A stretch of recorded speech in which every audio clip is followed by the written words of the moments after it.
រៀន3ឆ្នាំអត់ចាំឈ្មោះគ្រូម្នាក់សោះបាទស្វាគមន៍បងប្អូនទាំងគ្នាមកជួបខ្ញុំបាទថ្ងៃនេះនៅក្នុងវីដេអូថ្មីមុនដំបូងគឺខ្ញុំចង់ធ្វើការអរគុណទៅកាន់លោកគ្រូអ្នកគ្រូរបស់ខ្ញុំកាលពីថ្នាក់វិទ្យាល័យខ្លាំងមែនទែនពីព្រោះថាកាលនោះគឺខ្ញុំពិបាកមែនទែនបងប្អូនទាំងគ្នាអត់សូវមានលុយមានកាក់អីរៀនគូរៀនអីទេប៉ុន្តែពួកគាត់បានជួយជាច្រើនបានឲ្យរៀនដោយមិនយកលុយហើយបានផ្ដល់កន្លែងស្នាក់នៅនិងពេលខ្លះទៅឲ្យជាការទំនុកបំរុងជាលុយកាក់ក៏ដូចជាគ្រឿងបរិភោគអីផ្សេងៗផងដែរគឺខ្ញុំពិតជាអរគុណខ្លាំងមែនទែនរហូតមកដល់ឥឡូវនេះបើទោះបីជាកន្លងផុតជាច្រើនឆ្នាំក៏ដោយគឺខ្ញុំនៅតែនឹកចាំនិងនៅតែដឹងគុណរហូតអស់មួយជីវិតផងដែរនៅក្នុងថ្ងៃនេះគឺផ្ទុះការប្រតិកម្មខ្លាំងមែនទែនពីបងប្អូនជាច្រើនទាក់ទងនឹងការធ្វើ podcast របស់បងប្រុសម្នាក់ដែលគាត់និយាយជាបទពិសោធន៍កាលពីគាត់រៀននៅថ្នាក់វិទ្យាល័យខ្ញុំអត់ចង់ធ្វើការវែកញែកអីទេប៉ុន្តែខ្ញុំចង់នាំបងប្អូនទាំងគ្នាទៅមើលវីដេអូពេញរបស់គាត់តែម្ដងហើយយើងនឹងនិយាយចំណុចសំខាន់នៅក្នុងវីដេអូរបស់គាត់ផងដែរតោះយើងចូលទៅមើលវីដេអូរបស់គាត់ទាំងអស់គ្នាថ្ងៃនេះឃើញរ៉ាឌីពាក់អាវសិស្សសាលាចេញមកតិចនឹកវិទ្យាល័យនឹកអីអត់មកភាគរយក៏អត់មាននឹកមកបៀកក៏អត់មាននឹកដែរខ្ញុំកាលនៅរៀនខ្ញុំនិយាយមែនខ្ញុំបន់តែខ្ញុំចប់វិទ្យាល័យឆាប់ខ្ញុំបានចេញមករស់នៅជីវិតដែលខ្ញុំធ្លាប់ចង់បានធ្លាប់មានធ្លាប់អីឥឡូវខ្ញុំបានដូចទាំងអស់ដូចខ្ញុំហីមានអីសុបាយរបស់ខ្ញុំមែនខ្ញុំអត់ដែលនឹកអូយចង់ទៅជីវិតវិទ្យាល័យវិញវិទ្យាល័យអត់សូវខ្វល់អីគឺដឹងតែមានអនុស្សាវរីយ៍សុបាយមួយមិត្តភក្តិខ្ញុំអត់មានទេព្រោះអីខ្ញុំរៀនខ្ញុំត្រូវរកលុយរៀនដោយខ្លួនឯងខ្ញុំត្រូវចាយដោយខ្លួនឯងខ្ញុំត្រូវរ៉ាប់រងគ្រប់យ៉ាងដោយខ្លួនឯងហើយខ្ញុំឡើងមកបំពេញតែថងចំណុចអនុស្សាវរីយ៍ជីវិតវិទ្យាល័យនេះគឺស្តៀងនឹងខ្ញុំដែរដោយសារតែកាលនោះគឺយើងអត់មានលុយមានកាក់អីហើយការសប្បាយរីករាយក៏អត់សូវមានដូចជាគេកូនអ្នកផ្សារគេកូនអ្នកមានធនធានអីដែរបងប្អូនទាំងគ្នាអញ្ចឹងសម្រាប់ខ្ញុំគឺអនុស្សាវរីយ៍កាលពីវិទ្យាល័យក៏អត់សូវមានច្រើនប្រហែលដែរគឺពេលនោះគឺគិតតែពីខំរៀនហើយគិតពីថាធ្វើម៉េចឲ្យបានសំលុយហើយចង់មិនមែនចង់ឲ្យចប់វិទ្យាល័យលឿនៗដើម្បីឲ្យយើងចេញធ្វើការប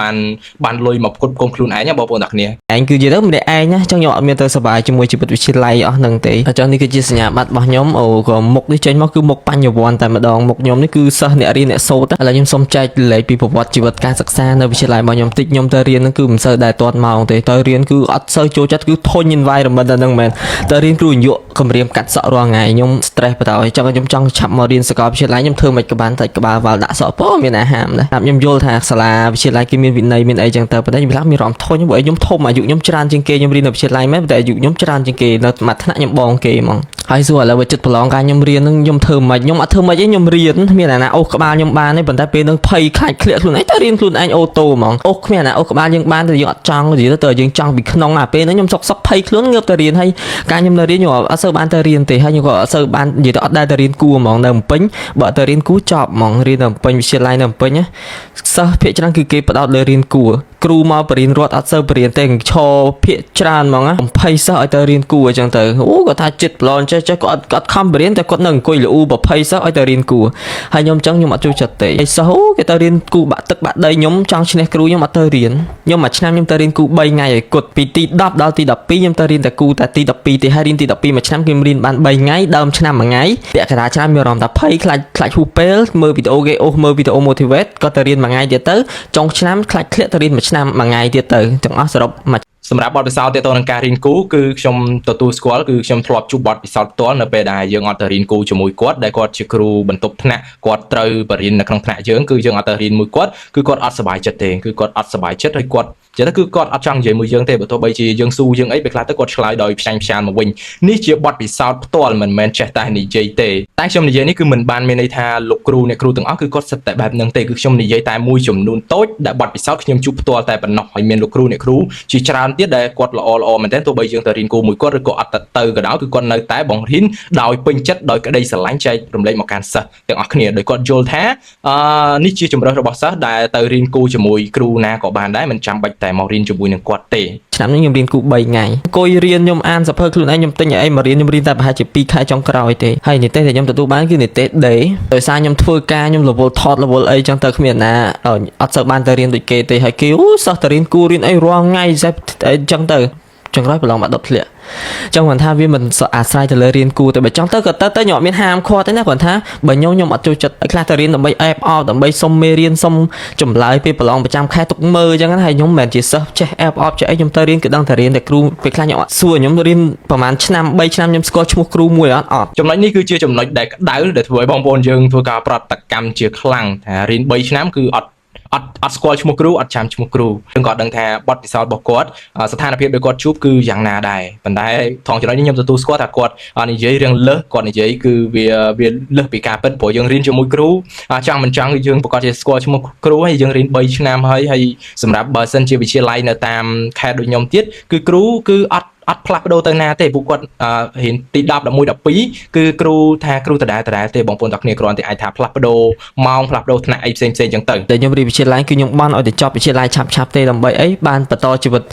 មហាវិទ្យាល័យចឹងមកសួរថាសល់2ខែទៀតហ្នឹងអត់ដឹងថារៀនអីទេឥឡូវខ្ញុំឲ្យសភៅនេះទៅអានចោះពួកអីកាលខ្ញុំរៀនក៏ខ្ញុំអានសភៅហ្នឹងដែរនេះកាលខ្ញុំប្រឡងខ្ញុំអានទិញសភៅនេះហើយក៏ចង់ shot អត់ទៅគាត់ដែរកាលនោះគាត់គៀបខ្ញុំប៉ុន្តែគាត់គៀបតាំងពីដើមឆ្នាំគាត់ផ្ញើខ្ញុំតាំងពីដើមឆ្នាំតែខ្ញុំខ្ចីបើកមើលមិនខ្ចីប៉ះស្ទាល់តែមួយខែចុងក្រោយប្រឡងមកខ្ញុំទៅបើកមើលមានគ្រប់មុខវិជ្ជារបស់គេប៉ុន្តែខ្ញុំបាត់ទៅណាបាត់ទេប៉ុន្តែបើថាសល់ពេលខ្លីនេះទិញសភៅនេះទៅអានទៅខ្ញុំអានតែហ្នឹងមួយខែចុងក្រោយហើយស្រាវជ្រាវមើលខ្លួនឯងតាមគ្រប់តាមអីចឹងទៅមើលប្រឡងជាប់ចឹងជីវិតហ្នឹងគឺវាមានតែប៉ុណ្្នឹងគឺបន្ទាប់ពីចប់វិទ្យាល័យមកគឺខ្ញុំគ្មានអនុស្សាវរីយ៍នៅវិទ្យាល័យទេហើយក៏អត់ចង់នឹកអត់ចង់រលឹកអីដែរគឺឥឡូវនេះជីវិតខ្ញុំគឺសប្បាយរីករាយបន្ទាប់ពីចប់នៅtrongវីដេអូនេះគឺគាត់បន្ថែមទៅនឹងអនុស្សាវរីយ៍នៅវិទ្យាល័យបើទោះបីជាដូចខ្ញុំថាអញ្ចឹងខ្ញុំអត់សូវបានមានពេលច្រើនអត់សូវបានសប្បាយច្រើននៅកាលពីថ្នាក់វិទ្យាល័យប៉ុន្តែចង់មិនចង់ទេបងប្អូនទាំងគ្នាយើងឆ្លងកាត់រយៈពេល3ឆ្នាំយើងប្រកាសជាមានមិត្តភ័ក្តិយើងប្រកាសជាមានអនុស្សាវរីយ៍ល្អបើទោះបីជាច្រើនក៏បើទោះបីជាច្រើនឬក៏តិចក៏ដោយយើងតែងតែមានហើយយើងនៅតែនឹកចាំប៉ុន្តែសួរថាឲ្យយើងក៏ដឹងថាស្ថានភាពរបស់គាត់ជួបគឺយ៉ាងម៉េចដែរដោយសារគាត់សិស្សមកពីខេត្តហើយគាត់មកដល់ភ្នំពេញអត់ដឹងថាគាត់មានមិត្តភ័ក្តិថ្មី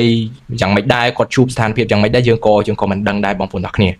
វិទ្យាល័យមកខ្ញុំសប្បាយចិត្តមែនតើពួកខ្ញុំអាចដើរតាមក្តីសម័យខ្ញុំអាចដេកអាចអីយីទៅធ្វើអីដែលខ្ញុំចង់ធ្វើខ្ញុំបានរៀននៅមហាវិទ្យាល័យដែលខ្ញុំពេញចិត្ត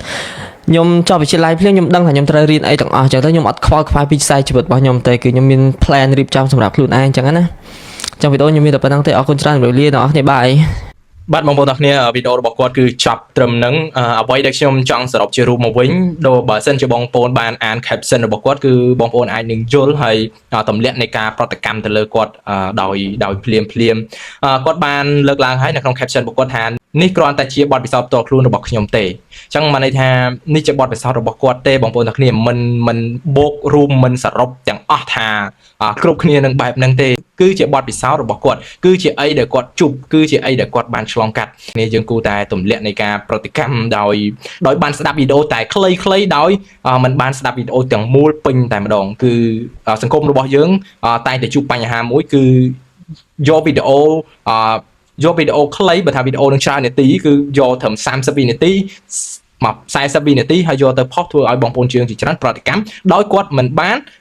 មកមើលវីដេអូពេញបើយើងមកមើលវីដេអូពេញហើយអាន caption ឲ្យច្បាស់របស់អាន caption ដែលគាត់សរសេរឲ្យច្បាស់គឺបងប្អូននឹងបាត់នៃការខឹងសម្បាខ្ញុំគិតថាគឺបែបហ្នឹងពីព្រោះគាត់បានសរសេរច្បាស់នេះគ្រាន់ជាបទពិសោធន៍របស់គាត់បទពិសោធន៍របស់គាត់មិនមែនត្រូវគ្រប់គ្នាទេបងប្អូនទាំងគ្នាសម្រាប់ខ្ញុំគឺខ្ញុំមិនកាន់ជើងគាត់ទេគឺខ្ញុំបែងចែកច្បាស់ចំណុចណាដែលគាត់និយាយមិនត្រឹមត្រូវចំណុចណាដែលគាត់និយាយមិនសមរម្យចំណុចណាដែលគាត់និយាយអាចទទួលយកបានអូខេបងប្អូនទាំងគ្នាយើងត្រូវតែទទួលស្គាល់ថាគាត់ជាមនុស្សដែលចូលចិត្តនិយាយរៀលគាត់អត់ចូលចិត្តរៀបពីអីទេគាត់ជាមនុស្សបែបហ្នឹងសម្រាប់ខ្ញុំគឺខ្ញុំមានប៉ុណ្ណឹងអូខេបងប្អូនទាំងគ្នាជួបខ្ញុំបាទថ្ងៃនេះនៅក្នុងវីដេអូក្រោយ